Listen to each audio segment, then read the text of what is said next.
Welcome to Shri Pragna coaching institute. మరి తెలంగాణకు సంబంధించి ప్రిపేర్ అవుతున్నటువంటి విద్యార్థులందరికీ పర్స్పెక్టివ్స్ అనేటువంటి చాలా ముఖ్యం. అందులో ప్రీవియస్ బిట్స్ని మనం డిస్కస్ చేస్తున్నాం. అందులో ముందుగా మనం చూసేటువంటిది చూడండి, ఇది గతంలో ఇచ్చిన ప్రీవియస్ బిట్టు. ఏకధ్రువ ప్రక్రియలో కేంద్ర బిందువు ఎవరు? సార్ అసలు ఏకధ్రువ ప్రక్రియ ఏంటి, ఇవేంటి? చూడనా, విద్యా వ్యవస్థలన్నీ నడవడానికి కారణం ఈ విద్యా ధృవాలే. అదేంటి సార్ విద్యా ధృవాలు అంటున్నారు? ఎప్పుడూ కూడా విద్యలో విద్యార్థి అనేటువంటి వాడు విద్యని అభ్యసించడానికి వస్తాడు. రెండవది అధ్యాపకుడు లేదా ఉపాధ్యాయుడు అనేటువంటి ఆయన ఉంటాడు. ఇతను బోధించడానికి రావడం జరుగుతుంది. ఇతను ఒక ధ్రువం. Very good. ఉపాధ్యాయుడు విద్యార్థికి ఎందుకు బోధిస్తాడు? ఇతను సమాజంలో తన యొక్క జీవితాన్ని అత్యంత అద్భుతంగా గడపడానికి బోధిస్తాడు. ఇలా మొత్తంలో విద్యా ధృవాలు 3 ఉన్నాయి. అయితే కాలక్రమంలో విద్యా ధృవాల గురించి ఎలా చెప్తున్నారంటే, ముందుగా ఇక్కడ చూడండి. ఫస్ట్ ఆఫ్ ఆల్ పూర్వకాలంలో ఏకధ్రువ ప్రక్రియ ఉండేది. ఏకధ్రువ ప్రక్రియ. సార్ ఏకధ్రువ ప్రక్రియ అంటున్నారు ఏంటి? దీన్నే ఉపాధ్యాయ కేంద్రీకృత విద్య అంటారు. ఉపాధ్యాయ కేంద్రీకృత విద్య అంటే ఏంటి మాస్టారు? కేవలం ఉపాధ్యాయుడి యొక్క విషయాలు మాత్రమే ఇందులో ఉంటాయి. అతను నచ్చిన పాఠం చెప్తాడు, అతనికి నచ్చిన టైంలో చెప్తాడు. విద్యార్థి వినాల్సిందే. విద్యార్థి పరిస్థితులు, స్థితిగతులు, అతని యొక్క భావావేశాలు అతనికి అనవసరం. ఉపాధ్యాయుడు ఏదనుకుంటే అది క్లియర్గా చెప్తాడు. అందుకే దీన్ని ఏకధ్రువ ప్రక్రియ, ఉపాధ్యాయ కేంద్రీకృత విద్య అన్నారు. ఎగ్జాంపుల్ వేద విద్య.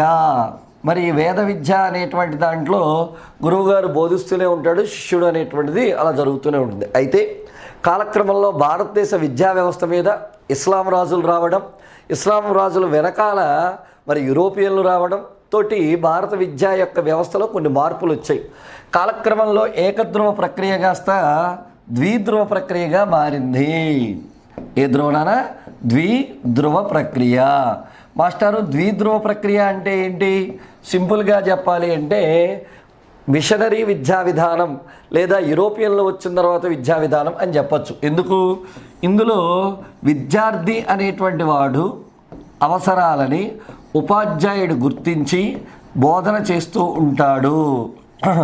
ఇందులో కేవలం విద్యార్థి ఉపాధ్యాయుడు మాత్రమే ఉంటాడు. ఓకేనా?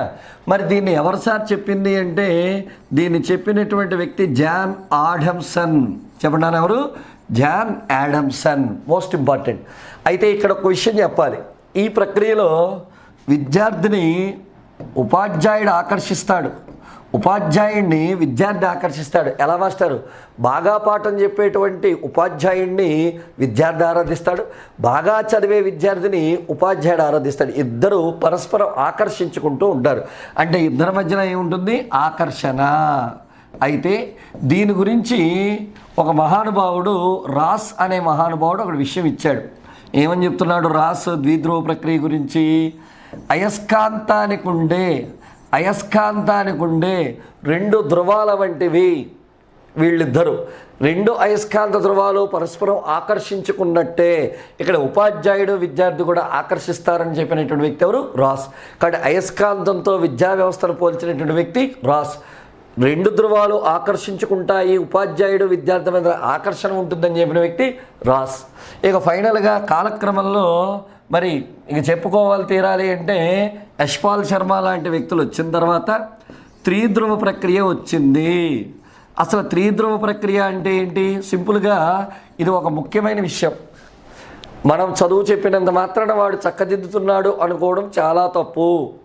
ఇవాళ రోజుల్లో చదువుకి ఉద్యోగానికి సంబంధం లేదు. అందుకే త్రిధ్రువ ప్రక్రియని జాన్ డ్యూయి అనే ఆయన తీసుకొచ్చాడు. John Dewey. ఈ త్రిధ్రువ ప్రక్రియకి ఇంకొక పేరు శిశు కేంద్రీకృత విద్య.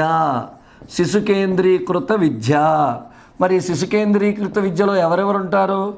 1వ ధ్రువంగా విద్యార్థి ఉంటాడు, ఇతని అవసరాలు తీర్చడానికి ఉపాధ్యాయుడు ఉంటాడు. మరి విద్యార్థి ఉపాధ్యాయుడు అనేటువంటి వాళ్ళందరూ కూడా ఎక్కడుంటారు? ఈ విద్యార్థి ఉపాధ్యాయుడు సమాజాన్ని తీసుకురావాలనుకుంటున్నారు. అదేంటి సార్ సమాజం? విద్యార్థి బతకాల్సింది ఎక్కడ? సమాజంలో. కాబట్టి అతను సమాజంలో ఎలా బతకాలో అన్ని విషయాలు కూడా క్లియర్గా చెప్తాడనమాట.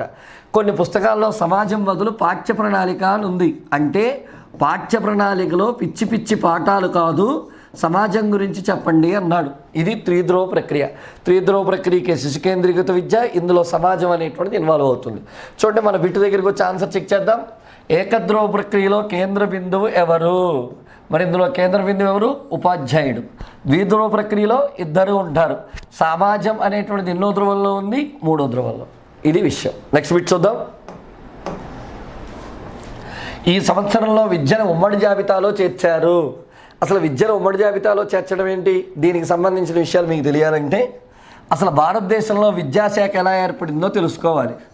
భారతదేశంలో విద్యాశాఖ నాన్న మొట్టమొదటిసారిగా 1854లో వుడ్స్ అనే వ్యక్తి సిఫారసు చేస్తే డిపిఐ అనే విద్యాశాఖ ఏర్పడింది 1855లో.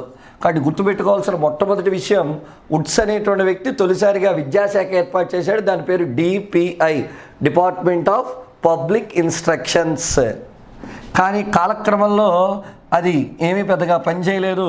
తర్వాత విద్యాశాఖ కావాలని చెప్పినటువంటి వ్యక్తి 1910లో వచ్చిన గోపాలకృష్ణ గోఖలే. నాకు విద్యాశాఖ కావాలన్నాడు. కానీ ఆయన మాట కూడా ఎవరు పట్టించుకోలే. కాలక్రమంలో స్వతంత్రం వచ్చేసింది. మరి కాలక్రమంలో స్వతంత్రం వచ్చిన తర్వాత 1957లో మౌలానా అబుల్ కలాం ఆజాద్ అనేటువంటి ఆయన నేతృత్వంలో తొలిసారిగా విద్యాశాఖ ఏర్పడడం జరిగింది. కాబట్టి భారతదేశంలో స్వతంత్రానంతరం విద్యాశాఖ ఎప్పుడు ఏర్పడింది? 1857. కాలక్రమంలో మరి ఏమనుకున్నారో ఏంటో తెలియదు కానీ ఎంహెచ్ఆర్డి మానవ వనరుల శాఖగా మార్చాలనుకున్నారు. 1976లో దీన్ని ఉమ్మడి జాబితాలోకి కలిపారు.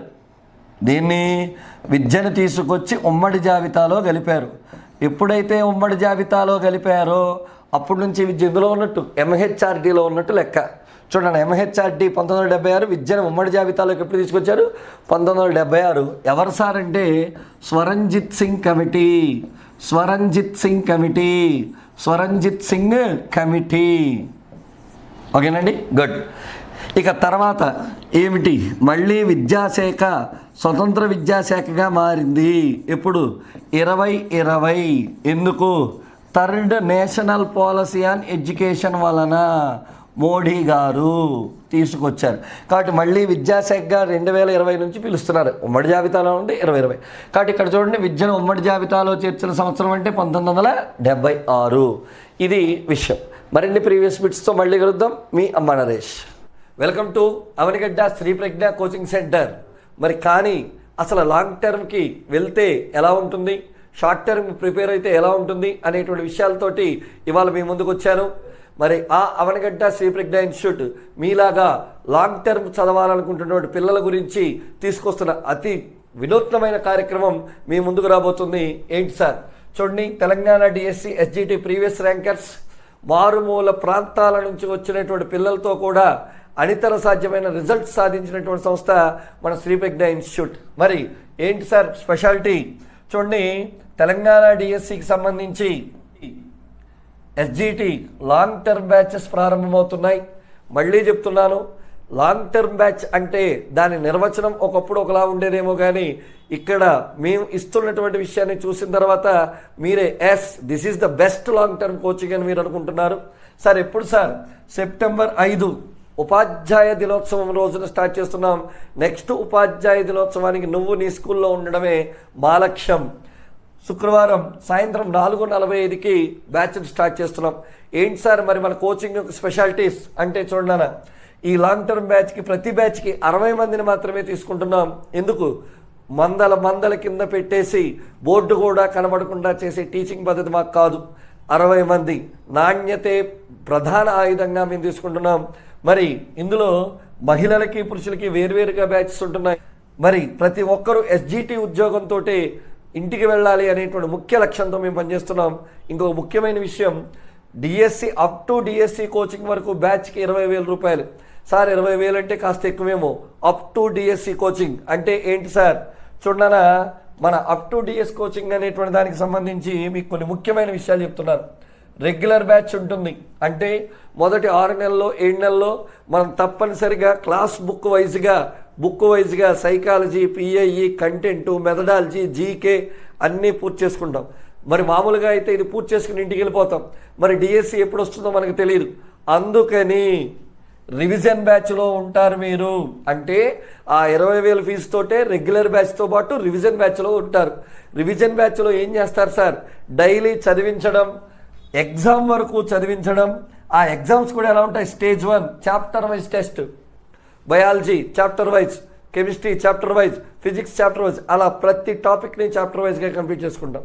Then after stage 2 subject wise test, biology, physics, chemistry, మెథడాలజీలోకి వెళ్తాం. Then after stage number 3 divisional test. అన్నీ కలిపితే నువ్వు రాయగలుగుతున్నావా లేదా? స్టేజ్ 3కి వెళ్తాం. స్టేజ్ 4 ఫైనల్గా ఫుల్ గ్రాండ్ టెస్ట్ చేసుకుంటాం. అందులో నువ్వు 100% విజయం సాధించేలా నీ లోటుపాట్లన్నీ ఈ 4 దశల్లో కూడా ఫిల్టర్ అవుతూ ఉంటాయి. సార్ మరి మేము ఏమైనా ఆఫర్ని ఎక్స్పెక్ట్ చేయొచ్చా అంటే ఇక్కడ మీకు ఒక చిన్న విషయాన్ని చెప్తున్నాను. చూడండి, కృష్ణా జిల్లా గవర్నమెంట్ డైట్ అంగలూరు పామర్ నుండి 12 కిలోమీటర్ల దూరంలో శ్రీ ప్రజ్ఞ ఇన్స్టిట్యూట్ సొంత క్యాంపస్. అది గవర్నమెంట్ డైట్ అంగలూరుకి ప్రశాంతమైన పల్లె వాతావరణంలో రెసిడెన్షియల్. సార్ మరి రెసిడెన్షియల్ అంటున్నారు ఎలా?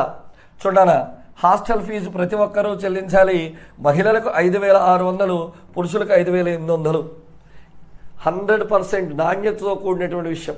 ఇక ఫీజు రాయితీల విషయానికి వస్తే టీజీ టెట్లో వచ్చిన మార్కుల ఆధారంగా ఫీజులో తగ్గింపు ఉంది. 140 మార్కులు ఆపై వచ్చిన వారికి free coaching, free revision batch. చూడనా, 140 మార్క్స్ దాటితే 130 వచ్చిన వారికి 60, 120, 50, 110, 40, 100, 20. ఇది మేము తీసుకుంటున్నటువంటి విద్యార్థుల డాటా. ఎందుకు సార్? నాణ్యతే ప్రమాణంగా ఉంటాం, నాణ్యతతోనే బోధిస్తాం కాబట్టి 100% ఉద్యోగానికి నువ్వు దగ్గరగా వెళ్తావు.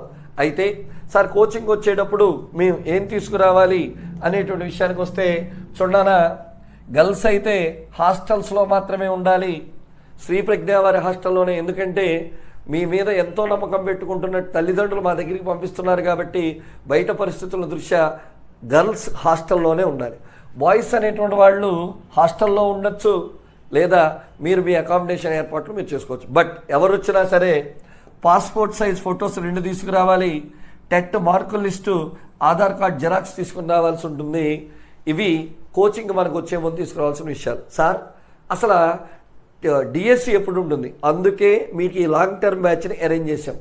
ఎప్పుడైనా సరే నువ్వు ఒక్కసారి ప్రిపరేషన్ స్టార్ట్ చేశాక మధ్యలో ఆగిపోతే కష్టం.